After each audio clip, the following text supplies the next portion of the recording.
Magandang tanghali mga kapatid. Nag-alay ng dasal si Pope Francis para sa mga sinalanta ng bagyong Christine dito sa Pilipinas. Ayon sa Santo Papa, malapit daw kasi sa kanyang puso ang mga Pilipino na puno ng pananampalataya.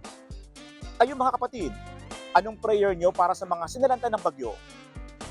Samahan nyo ako at magtatanong tayo dito. Magtulungan sila at malayo sa mga disgrasya. Bangon sila ulit at huwag mawala ng pag-asa. Para sa kanila po, matulungan po, bigyan ng mga kailangan po nila. Panalangin po dyan ay maging maayos na sila, mawala na ang bahanan sa kanilang bayan.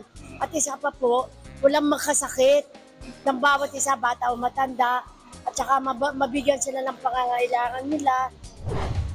Mag-iingat na lang pa rin sila. Ako ang inyong hari ng bayan, ang tunay at nag-iisang pantanggal umay sa pananghalian.